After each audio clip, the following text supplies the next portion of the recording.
Have you ever wondered how your life would look if you were born into another family? Are you ready for a shocking truth? I got cut out of my own family's Christmas, not because of money or distance, but because my sister insisted that the holiday would be better without me.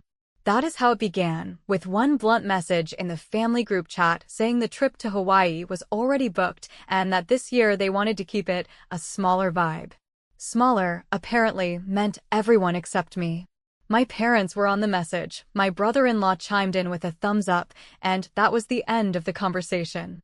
No one defended me, no one asked me if I was okay with it, and no one even tried to soften the blow. They acted like I was furniture they could move out of the picture to create a prettier shot. For years, I have been the one doing the background work that makes these so-called family trips happen. I was the person booking flights when my parents could not figure out online check-in. I was the one setting reminders for car rentals, arranging pet sitters, and making sure everyone actually got to the airport on time. I never minded it when it felt like a shared experience, but the moment my sister decided that my presence was optional, all those years of unpaid labor hit me differently. It felt like the only reason they wanted me around was because I was useful. The minute I stopped being useful, I was disposable. That is not family, that is unpaid staffing.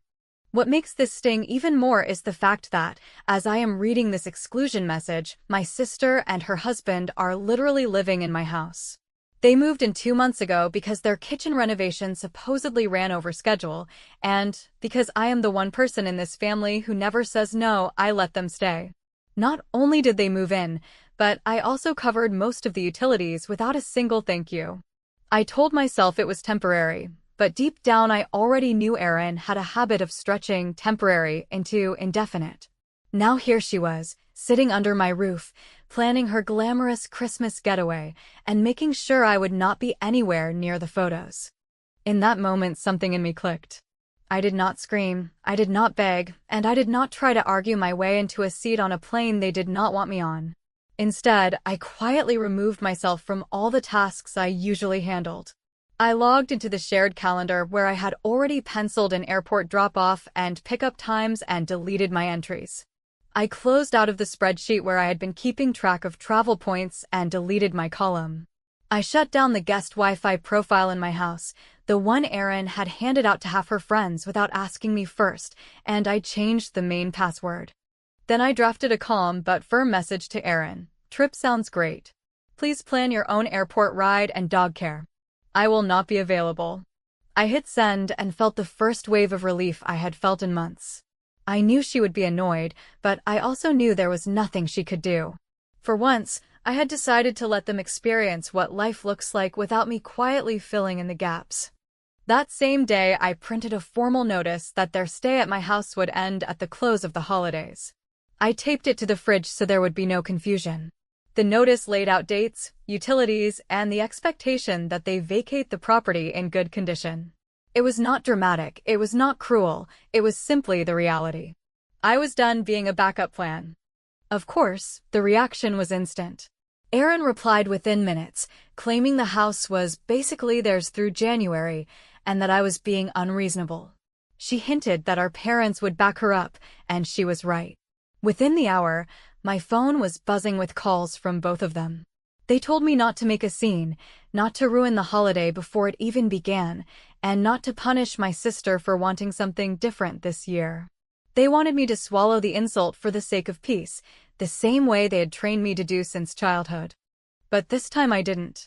I stared at the phone as it lit up again, and then I blocked the calls. No yelling, no back and forth, no giving them the satisfaction of making me the problem. I simply cut off the noise. For the first time, I did not try to explain myself or justify why I had the right to be angry. I let their panic sit in silence while I quietly took control of my own boundaries. And as I sat there, watching my phone finally stay dark, I realized I had only just begun. This was not the end of the conflict, it was the opening move. They thought cutting me out of a vacation was the final word, but what they did not know was that I had several levers in my pocket they had forgotten even existed. And when I decided to pull them, no amount of pleading would put things back the way they were. What they had not realized yet was that the game had changed, and for once, I was not playing to keep the peace. I was playing to win. By the next morning, I had shaken off the first wave of anger and replaced it with a calm that felt almost surgical, the kind of calm you get when you finally accept that you are done arguing feelings with people who only recognize paperwork, dates, and consequences. So I opened the folder on my laptop where I save anything even remotely important and began gathering what my sister calls overthinking and what any adult would simply call proof, starting with the text thread where she asked to crash for a few weeks during the renovation that was supposed to take 6 weeks and had somehow dragged past 8. Then the photo of the guest agreement we signed at my kitchen table back when everyone was smiling and promising gratitude forever. And finally the emails where I confirmed the move-out date before Christmas, listed the utilities they would cover, and spelled out that there would be no subguests, no parties, and no leaving their stuff behind for me to babysit. I sent a single concise email to Aaron and Nate with every attachment lined up like stepping stones across a river that they had assumed I would carry them over. And I kept my tone almost friendly because I know from experience that nothing infuriates a bully more than someone who will not raise their voice. Then I laid out the short list of choices they still had, which included moving out before they flew to Hawaii, like responsible adults who understood agreements, or booking a short-term rental for the days that spilled into January, and I even included 3 options with actual prices, because I am not cruel, and I wanted there to be no excuse about how impossible this all was when in reality it was merely inconvenient. Predictably, the replies came in layers. First, Nate with a smooth paragraph about contractors who had unexpected delays, and a suggestion that I relax, because it is the holidays. Then Aaron with the classic pivot where she acts like I am making things complicated to punish her when the truth is that she refuses to live inside the borders of a simple agreement unless someone stands there and draws the line with a permanent marker. And after a few back and forths where I repeated the same facts, without adding color or heat, I realized this was exactly how they expected the story to go, with me giving up because the conversation was exhausting, so I chose something different and scheduled the lock rekey for the day after their agreed move-out. Called the utility companies to remove their names effective that same evening, and put those confirmations in the same email thread where they would be impossible to misunderstand. My parents tried the kind voice they use when they want me to drop something that embarrasses them, telling me that it was Christmas and that family should be flexible and that there was no need to make a point over paperwork. Which is funny given how many points have been made over the years with my time, my money, and my patience, yet none of those seemed to count as real points because they did not end up in a file or a bill, and I listened without interrupting, thanked them for their concern, and said I would not be changing the dates since the dates were not opinions. Then I pressed the little button that sends a call to voicemail and went back to my list. What steadied me was the feeling that I was not escalating anything. I was finally matching my actions to their choices, and there is a difference that sane people understand even if my family pretends not to. So I printed a move-out checklist that was practical rather than petty, a list that covered cleaning the bathroom they monopolized, emptying the pantry shelf they had turned into a shrine for specialty snacks with labels they never bothered to remove, wiping the fingerprints off my stainless fridge that their friends admired like it was a museum exhibit, and rolling the garbage cans to the curb because grown adults should not treat trash as a problem that disappears when you close your eyes. When I got home that night, the house was quiet and looked almost normal, which is the particular cruelty of a shared space that someone is abusing gently, because it never screams disaster, it just hums with disrespect. And I walked from room to room putting sticky notes where I expected them to leave items behind, not as a threat but as a guardrail for 2 people who never notice edges until they fall off them. And I took a brief video walkthrough with the date stamped in the corner since documentation is not drama, it is oxygen when memory becomes selective. Early the next morning, a ping from Erin arrived with a smiling airport selfie and a sentence that was so on brand I could have written it for her, something about leaving a few things because she was running late and she would deal with it after Hawaii, which reads like a throwaway line until you realize it is a thesis statement for how she lives.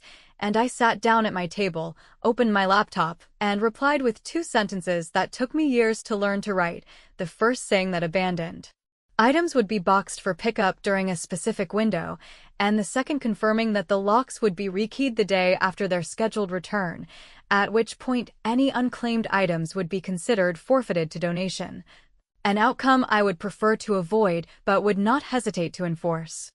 Then I put my phone away and walked into the guest room they had been using, and what hit me was not chaos so much as arrogance, because their suitcases were still on the floor.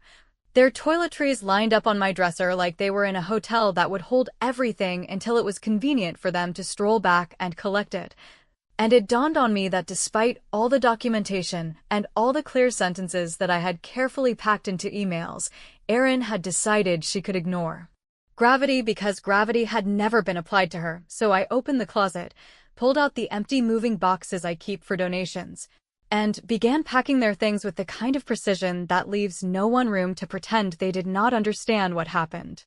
By lunchtime, the boxes were stacked, labeled, and photographed for the same email thread that had now become the official record of this little family case study, and I scheduled a pickup window for the day before the rekey, reminding them that a friend could collect the boxes if they were delayed, that a courier could be arranged at their expense if needed, and that I would not be opening my door outside the window since boundaries are not a menu item to be swapped out when you crave a different flavor, at which point I closed my laptop, exhaled, and felt the quiet click of a lever sliding into place, the first of several that I had decided to pull with a steady hand and an even voice. And as the afternoon light moved across the room, my phone buzzed with a string of frantic messages from numbers I did not recognize and a voicemail from my mother asking me to be reasonable because they will fix it after the trip, which made me smile in a way that was not unkind but also not soft, because the part no one had grasped yet was that I had already stopped fixing their choices, that I was now allowing their choices to meet consequences without the cushion of my time and my credit and my patience, and that the next lever, the one I knew would finally make my sister feel the edge of the table she kept shoving me off, was sitting in an online account that everyone had forgotten I created and controlled, waiting for me to decide whether I was done underwriting people who excluded me while sleeping under my roof.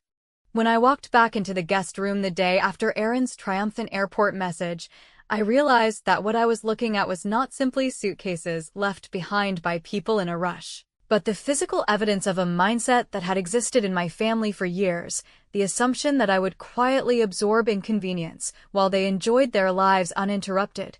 So I opened each drawer, confirmed their clothes were still folded in neat piles, and then moved on to the desk where Nate had set up his laptop like this was his private office, and the weight of their entitlement sat on me heavier than any box I would pack that week. I did not yell, I did not even curse under my breath, because it was becoming clear that the most powerful weapon I had was not rage but precision, and precision required silence, records, and timing. What no one in that family seemed to remember, probably because I never made it a performance, was that years ago, when our grandmother was getting frail and it was difficult for her to afford flights to visit us, I was the one who created an airline points pool, a system where everyone in the family could contribute points, but only one person could serve as the primary account holder. At the time it seemed like the easiest solution, because I was organized, I had the patience to navigate airline policies, and I was the one who booked flights anyway, so it made sense that the pool was attached to my account. After Grandma passed away, no one thought to dismantle it, because for years it kept things smooth. I could combine points, book group tickets, and then everyone paid me back in whatever fashion worked. They all enjoyed the benefits, and I never once abused the power because that is not who I am. But when I opened the airline portal that morning and saw the Hawaii trip sitting in limbo under my account, every line of the itinerary reserved with pooled points, but not yet ticketed, I finally understood that the one lever they never imagined I would touch was sitting right there, waiting for me. I stared at the screen at my sister's name glowing on the seat assignments, and I thought about the way she typed that message excluding me, like I was an afterthought to be deleted, while using the very system I had built to create the vacation she wanted to stage for social media, and for the first time in years I did not feel guilty at the idea of reclaiming what was mine. I clicked the button that dissolved the pool, shifted my share of points back into my personal account, and confirmed the change with two-factor authentication. I did not hack anything, I did not sabotage their money, and I did not steal a single thing that belonged to them. I simply ended my role as the silent sponsor of their convenience. Within seconds the system updated, and I watched the screen refresh until the reservations that depended on my primary status began to collapse. Aaron and Nate's tickets were flagged for payment failures, the hold was dropped, and the airline sent out the dreaded cancellation. Notices that everyone in that family had always assumed would never touch them because Lauren always takes care of it. The satisfaction that ran through me was not the cheap thrill of revenge, but the steady relief of realizing that consequences can exist without screaming matches or broken furniture. I closed the laptop and poured myself a cup of coffee, knowing that at some point the emails would reach them, but I had no intention of explaining a thing. If Erin wanted to know why her perfect trip was falling apart midair, she could retrace the steps she had taken to cut me out while still leaning on my resources, and maybe she would see the math of it all. It did not take long. My phone lit up within hours with calls from unknown numbers, the kind that pop up when people are desperate enough to borrow someone else's phone, and then came the message from my father. His words were sharp, short, and designed to wound, saying that I had ruined Christmas, that I had crossed a line, and that he did not even recognize me anymore. I let the voicemail play in silence and then pressed delete, not because his words did not sting, but because I was finally starting to see the pattern. Whenever I stopped being useful, I was suddenly unrecognizable, a stranger, the problem. It was easier for them to rewrite me than to acknowledge what they had done. That evening, as the group chat erupted with Erin posting her version of events, insisting that I had stolen her trip and deliberately sabotaged her family's holiday, I posted one message in reply, attaching the screenshot of the text where she excluded me, along with the original pool setup instructions that clearly showed my name as the primary. My sentence was simple: I canceled nothing of yours. I withdrew what was mine. You excluded me. Then I left the chat without another word, because silence at that point spoke louder than 100 explanations. For years I had been terrified that standing my ground would leave me alone, that the silence after blocking their calls or leaving their messages unanswered would feel unbearable. But what I felt that night was something else entirely. A kind of peace that comes when you realize you do not need to argue for space that you already own. Aaron and Nate's belongings were still boxed in the corner of the guest room, my utilities were shifting back under my control, and the airline account was once again clean and mine. It was not chaos, it was not cruelty, it was just the simple alignment of my boundaries with my actions. As I sat there, phone buzzing uselessly across the table, I realized that the real storm had only just begun, because Erin's canceled flights were not just a vacation inconvenience, they were a crack in the story she had been feeding everyone for years. The story where she was the organized one, the leader, the favorite. Now, with her tickets gone and her luggage still sitting in my house, she was about to face questions she could not answer without admitting the one thing she would never say out loud, that the system she relied on was mine, and that the sister she shoved out of the photo was the same one holding the frame steady all along. The irony made me laugh, quietly and almost bitterly, because the truth is that I had not even touched the biggest lever yet, the one that would make Erin realize just how much she had underestimated me. That moment was still ahead, and it was going to land not in an airline portal, but in her own carefully constructed future, the one she thought was guaranteed, the one that was already wobbling because of choices she made months before Hawaii was even planned. When the group chat finally imploded after my one-line response and exit, I expected at least a few hours of silence, but instead the fallout began almost immediately, with Erin spamming screenshots of her airline notices, Nate chiming in with panicked questions about refunds, and my parents trying to paste over the chaos by reminding everyone that this is supposed to be about family, which was almost funny because the only person they had not defended when this started was me. Their voices on voicemail shifted from outrage to pleading in less than a day, which told me that the reality of non-refundable bookings and disappointed children had landed harder than any moral conversation ever could. For once, consequences were not theoretical.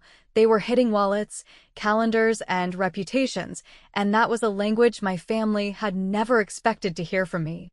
The next morning, Erin posted a long, self-pitying essay on Facebook about betrayal during the holidays and how some people destroy family traditions out of spite. She never used my name, but every cousin and aunt reading it knew exactly who she meant, and I started receiving messages ranging from sympathy to confusion. Instead of launching into explanations, I did what I had learned over years of being treated like the disposable sibling. I kept receipts. I quietly sent two relatives the screenshots of the original exclusion message, along with the airline account confirmation that showed me as the primary holder. I did not editorialize, I did not add paragraphs of defense, I simply put evidence against accusation and let people decide for themselves. Later that afternoon, one cousin sent me back a single line, "Makes sense now," followed by silence. That was enough. Inside my own house, I moved forward with the plan that Erin had assumed was a bluff. I hired a cleaning crew, scheduled for the day after their supposed return, and included the invoice in a fresh email that reminded Erin and Nate of the signed guest agreement.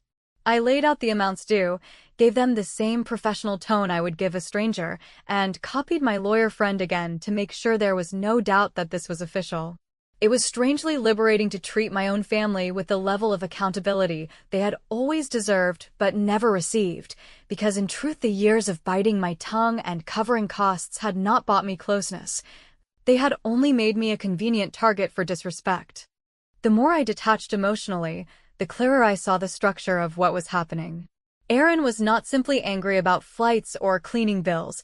She was terrified because her carefully constructed image of being the responsible one, the favored daughter, was collapsing in real time. The unraveling accelerated when I received an email from her mortgage lender, politely requesting a landlord verification for the period she and Nate had been living with me. Apparently, their refinance had already been lined up for early January, and my signature on that verification was required to complete the process. The irony was sharp. The same sister who had cut me out of a Christmas vacation had tied her financial future to my willingness to confirm she had been a reliable tenant, and the request landed in my inbox like a final reminder that the universe does occasionally keep score. I spent an hour debating how to handle it, because the temptation to tank the refinance was strong, but what I chose instead was both more subtle and more devastating. I told the truth. I filled out the verification with the exact move-in and move-out dates we had agreed upon, attached the copy of the signed guest agreement, noted the unpaid utilities, and added a short, factual line that the stay ended early due to violations of terms. I did not insult, exaggerate, or editorialize. I just wrote the truth in black and white, knowing full well that truth, when it is ugly enough, does more damage than any embellished story could. I hit send and closed the file, feeling an unfamiliar calm spread through me. Hours later, I received a voicemail from Erin, her voice trembling between anger and fear. She accused me of ruining her life, of trying to destroy her marriage, of humiliating her in front of bankers and friends. I listened to the entire message once, then deleted it, because the truth was that I had not ruined anything. All I had done was stop cushioning her from the results of her own arrogance. It was not my job to provide a clean bill of health for behavior that had been careless and selfish from the start. If she could not face that, it was her problem, not mine. My parents, predictably, tried again to intervene. My father sent a message saying that Erin's refinance was crucial for their financial stability as well, since they had co-signed something months ago without telling me, and that if I did not correct my statement, the entire deal could fall through. For the first time in my life, I did not flinch at his disapproval. I simply wrote back, "I cannot and will not lie on a legal document. You raised me better than that." Then I put the phone down and went about my day. It felt like the kind of line you only get to write once in a lifetime, the one that closes a chapter not with drama but with finality. The next few days were quiet, almost eerily so. Erin stopped posting online, Nate stopped sending his conciliatory texts, and my parents went radio silent, which I knew was not peace, but strategy, the calm before the next round of pleading or threats. I used the time to rekey the locks, pack the remaining boxes from the guest room, and take photographs of every corner of the house. I wanted a record, not just in case they tried to dispute charges, but because I had finally learned the value of keeping my story airtight. When the lender's office sent me a polite thank you for the verification, confirming that the application was being reevaluated, I smiled for the first time in days. The leverage was no longer hidden, it was documented, and Erin would now have to live with the fact that her choices carried consequences outside the bubble of our family's denial. And as I sat in my kitchen, sipping coffee with the quiet satisfaction of someone who has finally matched words to actions, my phone buzzed again. This time it was not outrage, not guilt, not threats. It was a short text from my father that read, "Please, we cannot fix this without you." I stared at it for a long moment, feeling the weight of decades behind that sentence, and then I put the phone face down on the table without replying. Because for once, it was not my job to fix what they had broken, and the silence I left them with was louder than anything I could have said. By the time the messages slowed to a drizzle and the house finally felt like it was mine again, I had stopped waiting for the apology I imagined as a kid, the grand confession that would tidy up decades of uneven love and make holidays simple. Because I no longer needed a speech or a performance to move forward, I needed proof that they could live inside the same boundaries that every stranger on the street understands without being coached, which is why when my father knocked on my door with a manila envelope and a careful expression and asked if we could talk like adults, I let him in, set 2 glasses of water on the table, and listened while he read a short letter that, for once, did not blame stress or miscommunication or the season, but named the choice to exclude me and the failure to defend me, and promised that if I gave them a path back it would be on my terms and not on the shifting sand of family tradition. I will not lie and pretend that the letter washed everything clean, because wounds do not check calendars and close on command. Yet there was something different in the way he spoke that made me think he had finally looked past Erin's story and into the record I had kept. And whether it was fear of the lender or shame over the way the group chat had exploded, I did not care, because growth motivated by fear is still growth if it translates into different actions. So I told him that if there was any future between us, it would be built on a few rules that should have been obvious all along, and I said them slowly, like a contract, because that is what they were. No more shared accounts that bleed my time or credit. No more last-minute live-ins that convert my house into a free hotel. No more plans where I am invited to work but not to belong, and no more pretending that silence equals consent when what it really meant was exhaustion. He nodded, promised to relay it all, and then slid the letter across the table for me to keep, which I did, not because I need trophies, but because paper endures after the tears dry and the phone calls grow warm again, and before he left he asked, very carefully, whether there was any way to help Erin with the refinance without lying, and I looked at him for a long moment and said that I had already done the only honest thing I could do, which was to tell the truth precisely, but that I would send one final addendum to confirm that the boxes had been collected, the account balances had been settled, the house had been left without damage, and the arrangement had formally concluded, and that beyond those facts there would be no smoothing, no euphemisms, and no character references.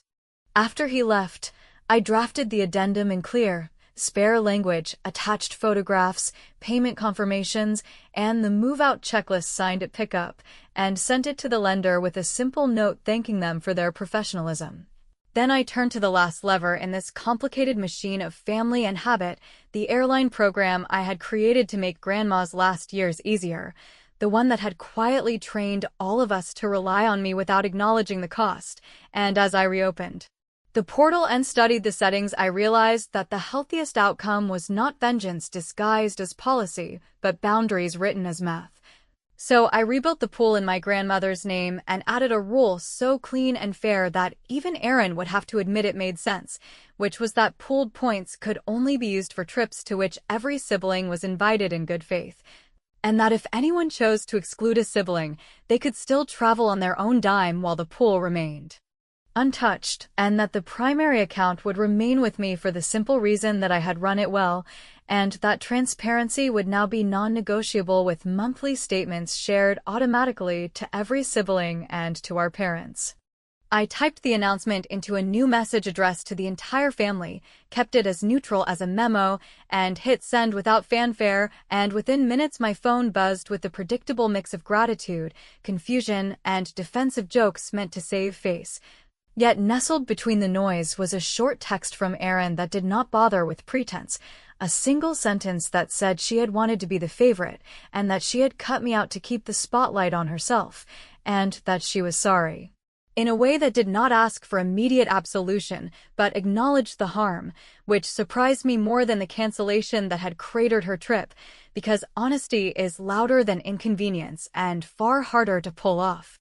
I replied later that evening with a message that was neither cruel nor soft, stating that I accepted her apology and that we would be civil moving forward, that any future help would be conducted like business with documents and timelines, and that the days of me absorbing costs to buy peace were over, not as a punishment, but as a reset that would keep all of us from repeating the same bad play until the curtain rotted, and I meant it, not because I was angry, but because clarity is the only thing that keeps love from turning into a ledger you pretend not to balance. Christmas morning arrived without the usual tangle of logistics, and the house held its silence like a new piece of furniture that fits the room, and while I made coffee my phone chimed with a photo that was simpler than anything we had exchanged in years. My parents on a little day trip, faces calm instead of manic, with a caption that read that next year it would be all of us or none of us, and I let the message sit without reply, not as punishment, but as a small ceremony for the boundary I had finally built, because sometimes the strongest answer is the one you do not send right away, the one that respects your own peace first. What no one will see in the family photos, if there even are photos next year, is the quiet architecture behind them, the way a handful of signed pages, a rekeyed lock, a truthful verification, and a rule tied to a grandmother's name rebuilt a house where I am no longer working off a debt I never owed, and whether Erin learns from this or simply learns to step more carefully around me, I honestly do not care, because the point was never to teach her a lesson she did not want, it was to teach myself that I can step out of the role I was assigned and still be loved, and if the love shrinks when I do that, then what shrank was not love at all, it was appetite. So I stood at the window with my coffee cooling and my phone face down, and I felt the rare kind of victory that does not need an audience, because the applause is internal and the prize is quiet, and if anyone wants to call it revenge, I will not argue. But I will say this much for the record. I did not burn the bridge, I drew the toll line, I posted the rates, and I put my name back on my side of the road, and if they want to cross next year, they already know the cost, which is not money or apology tours, but respect paid up front and in full.